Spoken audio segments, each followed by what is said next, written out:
Box MMA fans, it is that time for the UFC 305 post-fight reactions. I'm going to start with the first fight on the card, go all the way up to the main event between Izzy and Dricus. Overall on the card, I went 8-4, bringing my overall record to 215 and 129. And good card, really good card overall. There were some moments that I'm going to talk about throughout this that wasn't too much of a fan of, whether it be robberies or shit that happened after the fight because Junior Tough is a bitch. But overall, pretty good card. Main card was awesome. Ended really fun. Sad to see Steve Ursa get knocked out, but I'm spoiling it all too early. We're going to go right into it, starting with the first fight, Stuart Nickel versus Jesus Aguilar, and starting off the card with a loss. Classic fashion. Stuart Nickel actually looked pretty good in the wrestling. I'm not going to lie. Oh, sorry. I thought he looked really good in the wrestling. Got his takedowns, controlled. There was a moment where there was a sprawl and Jesus Aguilar kind of gets up. Stuart Nickel kind of chases him, and they just kind of roll into this guillotine that he got caught with. So Stuart Nickel ends up getting caught in a guillotine. It was sad to see, but Jesus Aguilar loves his submission. So there was a chance of this happening, but it didn't happen in the way that I would have thought. I would have thought that Stuart Nickel shot a bad takedown and would have gotten caught in a guillotine, but he didn't. It was just a weird scramble where he kind of got stuck on Jesus Aguilar, and Jesus Aguilar had the guillotine and just jumped it, landed on the ground, locked it in. The referee's an idiot because Stuart Nickel was out a long time, out cold for a long time, and Jesus Aguilar told the ref, hey, I think he's out. He checks the hands, it goes down, checks the hands, it goes down. It's like, dude, this guy's out, and then he waits another 2 seconds before pulling him off. Stuart Nickel was out for a while there. Sad to see him lose his debut and his first fight in the UFC.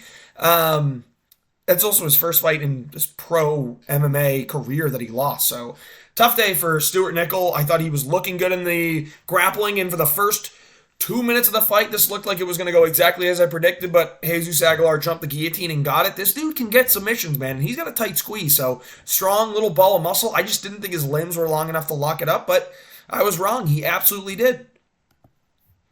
Next fight on the card, Song Kanan versus Ricky Glenn. This was a murder. We watched Murder live on TV. Song Kanan beat his ass so bad that he had a mountain forming on the side of his head. So, Ricky Glenn, man, I just don't think he's cut out for it. I mean, he's not cut out for this sport, dude. It's sad. I get it. You're trying to revamp your career. You go up to 170. Maybe things will change there. You're not draining yourself to depletion. But he didn't look like he put on a bunch of muscle and filled out. He looked geriatric. That's the only way I can put it. He just looked like a geriatric old man. And Song Kanan went out there and he just put combinations together really, really well and beat up Ricky Glenn across 3 rounds. I thought he almost got knocked down in the first second, but Ricky Glenn just kind of threw a looping shot and then shot the takedown once he landed it. So I like that it's not called a knockdown, but this was a very clear and easy win for Song Kanan across 3 rounds, landing really good punches. His combinations were better. He looked faster.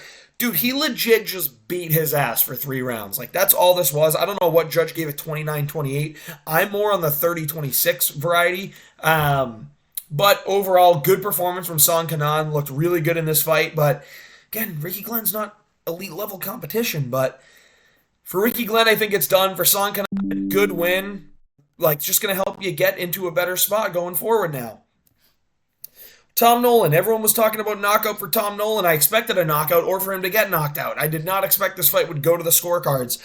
Tom Nolan really just outclassed Alex Reyes here.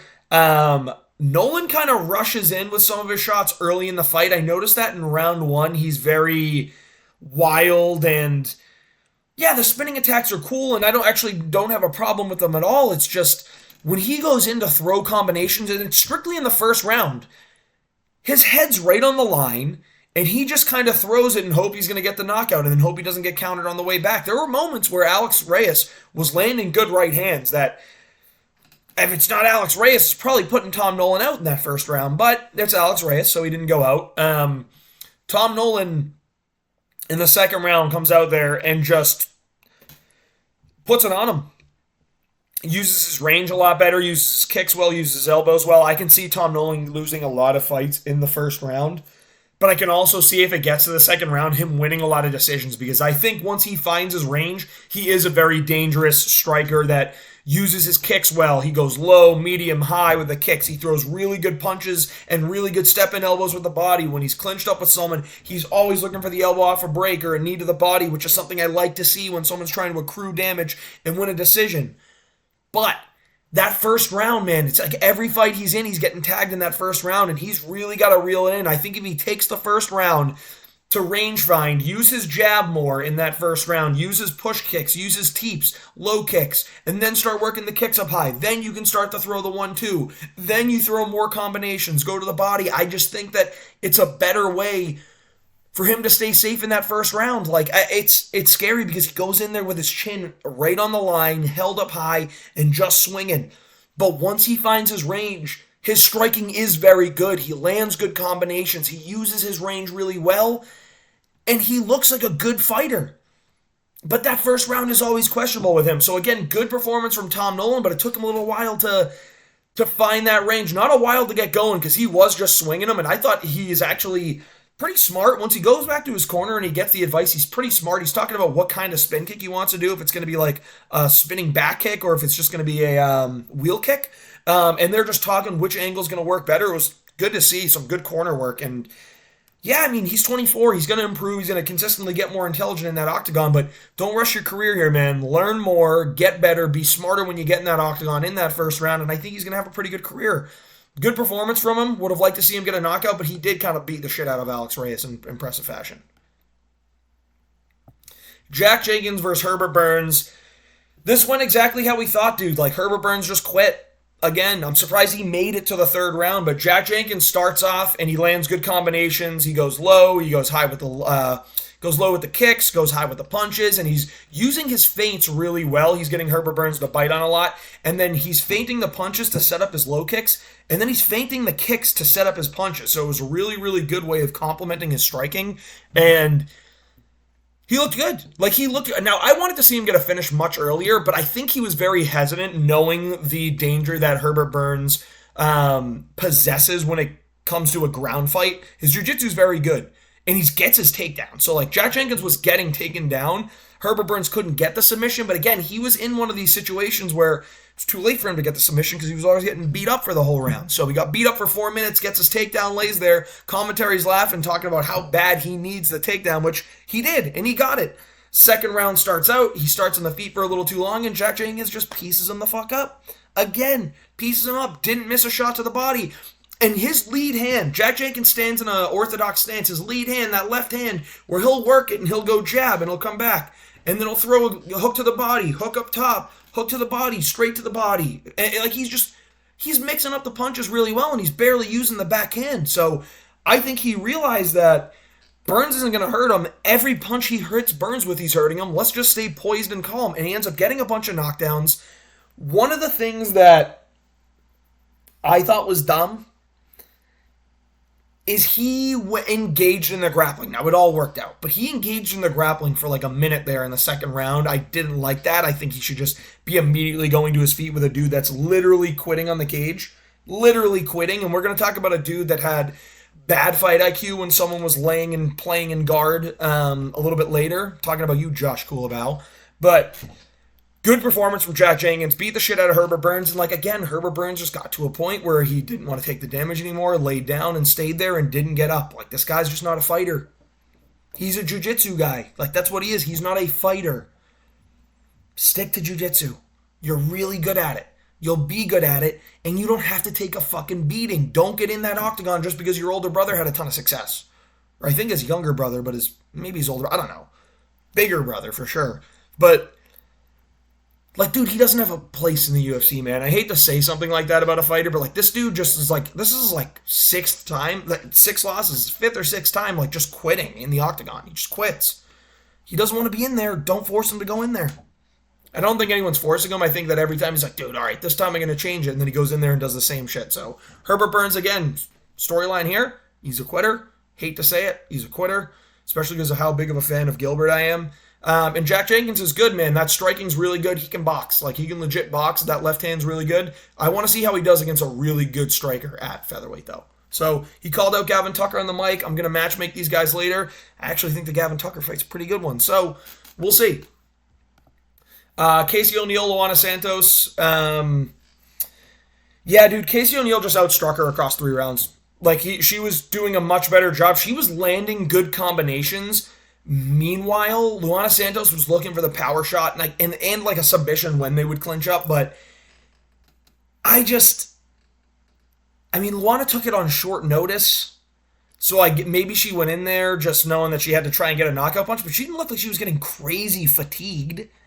She was tiring out for sure, but she wasn't like Luana Pinheiro, like can't breathe in the second round. Casey O'Neill just outboxed her. She outstruck her. She outkicked her in the leg. Like, again, 11 for 11 on leg kicks compared to 5 to 5. Like, it's a good difference. Again, they're pretty similar in body strikes, but when they were coming to shots in the head, like Casey O'Neill was throwing more and landing more, and that comes with the fact that Casey O'Neill went in there. She was pouring on combinations, and she was putting together good combinations. Meanwhile, Luana Santos was looking for the one big counter shot or the one big shot to lead the dance, and it just wasn't working out. Good win for Casey O'Neill. Luana Santos, again, took it on short notice, so I don't think this does too much to her name. She wasn't ranked. She took a shot at the 15th ranked after having like 2 wins in the UFC, so again, it's all right. She'll bounce back. But my question to Luana Santos is, what are we? Think we can be something special? Just let me know. But we're moving on to the next fight. Good performance from Casey O'Neill, and, I'll always love you, Luana. Josh Culibao, Ricardo Ramos. Now, I'm going to tell you right now, this is a robbery. Round 3 is not Ramos' round because he laid on the back for a minute. Minute 20. He didn't do any damage there. He didn't even threaten with submissions. Round 1 is Ramos because he threatened with submissions like crazy. If he just laid on the back, again, he had like 2-3 minutes of control time on the back, so it gets a little bit fishier. But Josh Culibao beat the piss out of him. Again, so round 1 starts. Josh Coulibao's landing the better shots. Ricardo Ramos is landing some low kicks, but Josh Culibao lands low kicks that got Ricardo Ramos to go down. Like he was hurt or limping around. Ricardo Ramos ends up getting his takedown, and it came very naturally. It wasn't like he was forcing a double leg where he was going to get guillotined. They were just happened to be scrambling like in a messy exchange because Culibao was getting wild when he would land. And Culibao ends up getting his back taken. And Ricardo Ramos cinches in a choke that is literally in. Like, it starts and it's on the chin, and he's hand fighting really good, hand fighting again when it's on the chin. Then he switches arms and it gets in. And I'm like, oh, the fight's over. Josh Culibao just got tapped. And Josh Culibao finds the will, fights the hands, gets down, and chills out. Loses round 1. Totally agree. Round 2, Josh Culibao beat the fuck out of Ricardo Ramos. Not even close. Like round 1 or 2 of Dom Reyes versus John Jones, it was that bad. John Jones will always catch strays on this channel because he is a fucking stray to the human race, scumbag, wife-beating piece of shit. But Josh Culibao was just beating the piss out of Ricardo Ramos in round 2. That's literally the story of round 2. Landing better combinations, landing stronger, landing faster, landing harder. Like, he was just doing better. Round 3 comes around, Culibao again. They're exchanging punches, but Culibao is getting the better of every exchange by a lot. He's landing low kicks that are, again, hurting Ricardo Ramos, and Ramos is limping around. Ricardo Ramos shoots, gets his takedown, gets on the back for a minute 20, and does nothing with it. He doesn't threaten with submissions. He doesn't land ground and pound. He didn't do anything with it. So, Josh Culibao should win that fight 29-28 pretty fucking clearly.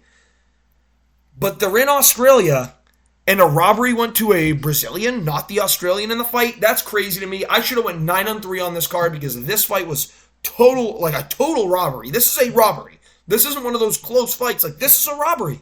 2 and 3 are clearly Josh Culibao rounds. That's what the definition of a robbery. Not Dricus versus Sean Strickland where almost all the rounds are super fucking close. No, round 1's clearly Ramos. Round 2's clearly Culibao. Round 3, the closest round, is still clearly Culibao. Robbery. Should have went 9-3, but I'm 8-4 because the judges don't know what the fuck they're doing in that octagon. And we'll talk about that later when we get to the Tai Tuivasa fight. But Junior Tafa, low-level, terrible fighter. He's a good kickboxer. He's got power, and he throws everything he's got. But he can't defend a fucking takedown. And Walter Walker looks in much better shape. He looks faster. He looks stronger. And he landed the takedowns that he wanted. He goes 2 for 3 on takedowns. Easy win to the fight. He lands minimal ground and pound, but he landed enough ground and pound where it was winning him the round, clearly, because he dominated in control. He was landing punches and elbows. Like, he would literally get full guard and just smash an elbow real quick. head position, smash an elbow real quick, head position, and then brilliant. First of all, really good fight IQ from Walter Walker because he's shooting and he's getting the takedowns and he's not waiting to get hurt to do it, but also there's 15 seconds in the round and he goes, I'm going to try and threaten with a submission. Great. That's brilliant. I love when people try and threaten with submissions in the last couple seconds of the round because when it possibly doesn't work out, the round's almost over. It's like not like there's this big problem from it and it's a statement that you tried to make. Walter Walker goes for the heel hook, gets it, and Junior Tafa, because he doesn't know how to fight in MMA, he only knows how to kickbox, never grappled a day in his fucking life, starts screaming. Ref stops it, verbal tap.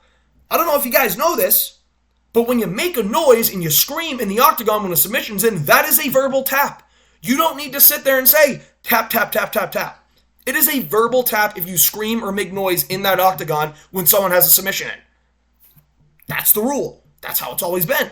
But again, I wouldn't expect an unintelligent, fat heavyweight that came over from kickboxing to know that. That's why this dumb loser piece of shit tried fighting Walter Walker after the fight, goes head-to-head with him, talks shit to him, slaps him in front of everyone. That should be fine. Why don't you find him and say you're fighting Arman Sarukian because he fucking smoked a fan. But anyway, yeah, dude, really, really hate Junior Tafa after this fight, man. Picked Walter Walker as an underdog, got it right. I know it says he's not an underdog here, but when this fight was being picked, and even up to the fight, I don't know why it changed here, but even going up to the fight, when they closed at odds, he was like plus 105, plus 110.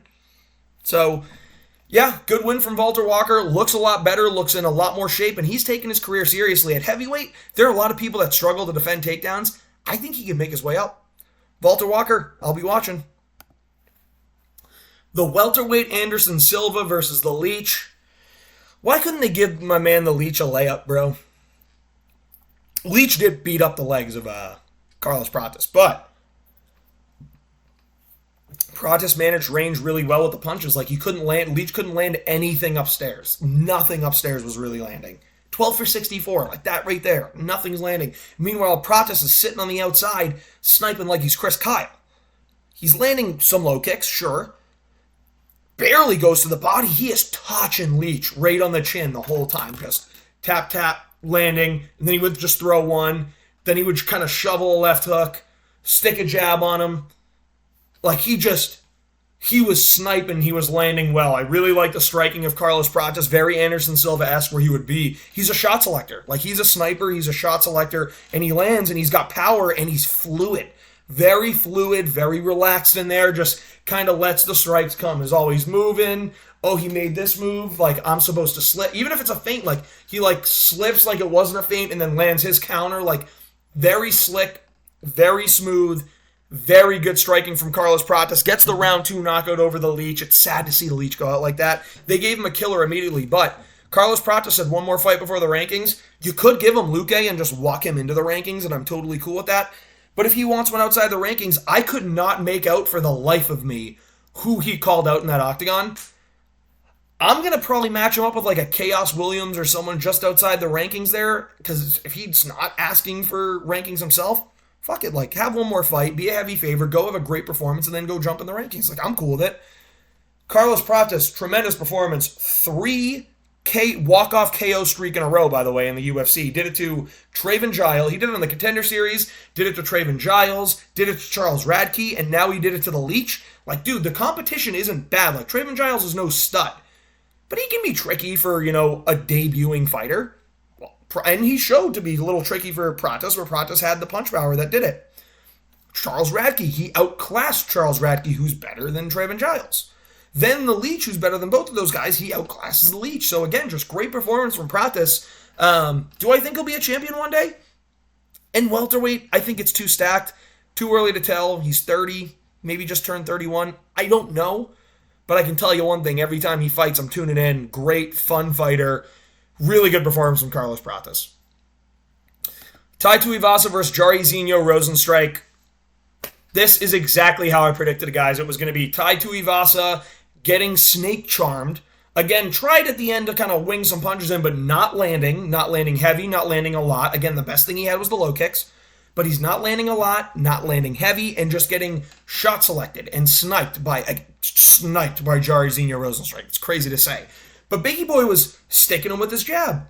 landing the lead hook when he had to, landed the low kicks when he needed to, would land a body shot, throw a kick up high, throw a kick to the body. Like, he mixed it up well, and he stayed at range long enough, and he made Tai Tuivasa not fight a Tai Tuivasa fight. Now, I think Tai went in there, two in his head going, I should be more of a selector and land my right shot. But if you do that against a heavyweight, you're going to get picked apart. It's going to look bad. Tai, the reason he made it up the rankings is because he was able to be tougher than everyone, and he was able to hit harder than everyone else at the time. He blitzed in, threw crazy punches, and would knock people out and be able to take their punches himself. Can't do that anymore. It's not like he can't do that anymore. I feel like Biggie Boy's someone that he can do that to. Like, Biggie Boy can be a little chinny. And Tai does know how to blitz, but Biggie Boy's a good shot selector. He's good at finding the target. And he did in this fight, but he did it at a slowed down pace. So, Tai, it's tough to see, dude. Tough for Tai Tuivasa to lose like that. It kind of stinks, man. Don't know why you would stay at range with a kickboxer, I guess. That's just like crazy to me. Stays at range as a kickboxer. 30-27, Jairzinho Rozenstruik is the right scorecard. 29-28. Totally wrong. I don't know which round they gave Tuivasa, but that's so wrong. He lost all three. 30-27 Tuivasa. That judge has either been paid or that judge literally put the wrong numbers on the wrong fighter. So, don't know what happened there. That judge should be fired, never allowed to do it again, and he got relieved of duties at night. So finally, good to see them actually making the right decision in the UFC. My Pookie Bear, Dan Hooker. I told you. All I'm going to say is I told you. Plus 300 underdog at closing. And I said, I don't care. He's going to win. He's better. He was going to win, and he was better. Round one, I mean, these guys kind of go at it. Like, Gamrot lands some good punches. He does. I think Gamrot wins round one, if I'm being honest. Lands good punches, gets good control, and is a little threatening. Like, he's had a bunch of control in that round, but he landed good shots himself. Round two, they both knock each other down. Weird that they have no knockdowns here, because I saw Gamrot land a sneaky right that knocked Dan Hooker down, and then I saw Dan Hooker land a 2 and a left hook over the top, so a 2-3, and knock down Mateusz Gamrot. But they gave neither of them knockdowns. Okay, whatever. Dan Hooker wins that round by just being relentless with the striking and really didn't get grappled much in that. Round three comes around again, close round, but Dan Hooker wins. Like, he's just landing the better shots. He didn't even throw low kicks. It was the teeps to the body. And that's what I was saying in this fight is he can land those teeps to the body, and he can use that left hand and the jab and the sneaky check hook to keep Gamrot at range and tag him. Gamrot can get tagged. Like, he's a hittable guy. I thought he was going to be able to land a knee and knock out Mateusz Gamrot, but, dude, he had the right game plan of pushing Mateusz Gamrot to the back of the fence, so that way when he shot takedowns, he's not able to shoot from super far away. He kind of just has to drop and get the takedowns. And Hooker's good at being able to stop that when it's not coming and grabbing his ankle. Like, Gamrot's dropping and he's trying to get the knees or he's trying to get the hips and he can't get to him because Dan Hooker's finally meeting him there. He's not diving at his ankles to stop it because they're not at range when he's shooting the takedown. Mateusz Gamrot got pushed against this has got to be the game plan to beat Mateusz Gamrot. Keep on the outside of your strikes, work him to the back of the cage so he's going to have a tougher time shooting and can't shoot as much, even though he shot 15 takedowns.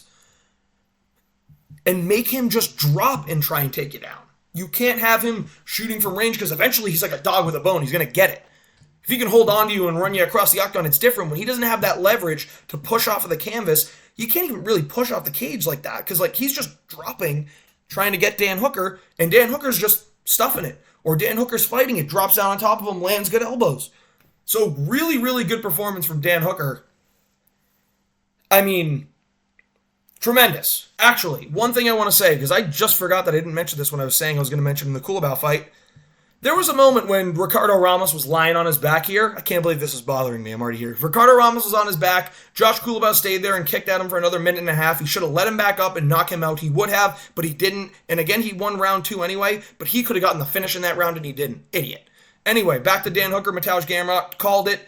There's a lot of fights available for Dan Hooker now. Poirier 2, Justin Gaethje, Rafa Fiziev. Like, you have a lot of good fights that we can see from Dan Hooker here. Very interested to see how it goes. And Dan Hooker just solved the UFC's Gamrot problem. No more Gamrot title shot for a while. So, good work from Dan Hooker. Great performance. And I fucking told you, plus 300, I still know my shit. But you want to know what I don't know is that Steve Erceg at minus 300 was going to get fucking bopped by Kai France. Now, I knew. Shout out to the Octagon Oracle. I don't know if you follow my YouTube, Octagon Oracle, but he called this really well. He was talking about how Steve Erceg is very susceptible to the overhand rights, or the overhand punches, because Kai did throw an overhand right, like barely landed, and then he landed the second one that came over, which was kind of a hook, kind of an overhand from the way he threw it, but Kai has the power, and he knocked out Steve Erceg in round one, and Steve Erceg looked like he was just starting to get it going. He landed a great three-piece combination. 1, 2, 3, right on Kai Kara-France. As Kai was like ducking his head from missing an overhand, he goes boom, boom, boom, and then all of a sudden Kai gets back to range. Overhand, knocks down Steve Erceg. Erceg gets back up. Overhand knocks him down again. Like, he knocked him out. Good work from Kai Kara-France. Great performance. Great analysis by the Octagon Oracle. Go check him out on Instagram. But, dude, the overhand right was there for Erceg to be hit, and he got hit with it, and it sucks to see because all the homies love Steve Erceg, but he got tagged, and Kai Kara-France, it's tail shot time. I think he beat Albazi. I think he got robbed really. That was the worst robbery of 2023, Kai Kara-France versus Emil Albazi, because Kai won that 4-1 and he lost the fight somehow. So, brutal robbery on that one. He beat Albazi. He's beaten Erceg. He deserves the Pantoja shot. So, give him the Pantoja shot. Great win from Kai Kara-France. Fuck, man. I don't want to see Steve Erceg need to work his way all the way back up. We'll talk about it more in my matchmaking video that I'm making. It's coming out tomorrow. I'll make it tonight. It's coming out tomorrow. Dude, that just sucks, because he's been super active this year. He's fought 3 times, and it's August. He fought March, May, August. Like, that's a crazy schedule. Take time off. I wanted you to take time off till February, March of next year. Come back with a vengeance. Steve Erceg title run starts in 2025. He should have been the champion already, but he lost, so now he's not. Kai Kara-France is the champion right now. But anyway, Dricus Du Plessis versus Israel Adesanya. Like, I didn't tell you guys that a submission was coming. I don't know if I picked decision or submission in the YouTube video, actually, but by the end of the week, I was telling everyone he's going to get the sub. I just think his jiu-jitsu is good enough to take the back end. That's what happened. Round 1, Dricus Du Plessis and Israel Adesanya throwing punches. Izzy may have landed more. Dricus landed better. His punches were hurting Izzy a lot more than Izzy's punches were hurting Dricus in the first round. Now, I get he landed the knee that gave Dricus the cut, but there was no point in the fight where Dricus was visibly shaken up or like, oh my god, I'm so hurt. Where Izzy, like, he would get hit, his head would get spun back, and he would slow down a little bit, and you would see him be weary, and Izzy almost looked a little bit slower with his movement, but his striking wasn't terrible. Like, his movement was slower. He wasn't getting out of the way of things. It's like he was forcing himself to be in that octagon. Round 2, Dricus beat the fuck out of Israel. He did. Lands good punches. Izzy's landing better, I think, in this round to start, but then Dricus gets the takedown, threatens with submissions the whole time. Izzy keeps getting out of him, but Dricus threatened with him. And he got one, eventually. But we're going to get to that, because round 2 was all Dricus. It's 2-0 Dricus on my scorecard. Some people might have it 1-1, but the right scorecard's 2-0 Dricus. Round 3, Izzy wins. Landing really good body shots. Can't miss to the body. Landing good punches up top. Hurting Dricus. Landing better than Dricus. Landing more than Dricus. Clear Izzy round. Very, very clear Izzy round. Then round 4 comes around, and Izzy's piecing up Dricus. And this is when I'm getting nervous. I'm going, oh, fuck. He's going to piece him up for this round, and then the last round, all to the body, and Dricus' body is either going to shut off, or Izzy's going to lose, or Izzy's going to win a 48-47 decision. But like the dog that Dricus is, dude's got the heart of a lion. He's Dricus Lionheart Du Plessis, not Anthony on paper Smith. I almost said on Smith paper, but same thing. No one cares about that dude anymore. But Dricus gets tagged to the body a lot, and he looks like he's just tired and wilting, and the shots are wearing on him, but he ends up landing a really good shot of his own. I believe it was a right hand that hurt Israel bad, and then he just hunted, got the takedown, transitioned to the back, because Izzy always gives up his back. When Izzy's trying to get up, he gives up his back. It's just Vettori doesn't have the jiu-jitsu to choke him out. Whitaker kind of does, but Whitaker isn't really like a guy going for submissions. He's not going to try and get a submission. And I don't know that, I'm sure everyone has a rear naked choke, but I don't really trust that Whitaker's going to be jumping a rear naked choke. Dricus will, because he has very good jiu-jitsu. It's not just good jiu-jitsu, it's very good jiu-jitsu. So he gets it, and he just latches up the choke, and he gets it in. This one Izzy didn't slip out of. He got the choke. I think it wasn't under the chin. It was on the chin. But Dricus is so strong that he just squeezed the chin off of Israel, and Israel was done. He just tapped him, tapped out. Big win, Dricus Du Plessis, the real champ, the real African champ.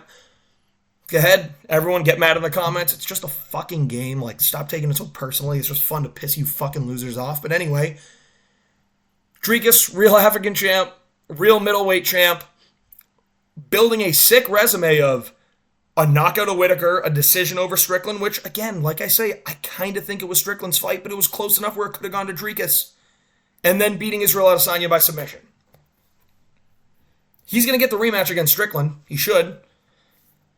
He beats Strickland. I think he's going to knock him out. Even if it's Hamzat, I think he beats Hamzat, and I think he beats him easier than anyone else in the division does. But I think Whittaker's going to beat Hamzat anyway. Whittaker may be the guy to beat Du Plessis in the rematch, but I guess we'll find out. This was the UFC 305 reactions. I really enjoyed the card. Hope you guys did as well. Good fights, good performances, great moments. Dricus Du Plessis, great work. And then, again, I don't like seeing everyone be friendly, buddy after this. Oh, I'm sorry, I didn't mean any of it, because they did mean it, but I just think Dricus saw that Israel was in a precarious state of mind, reached out in olive branch, squashed the beef. They were good after.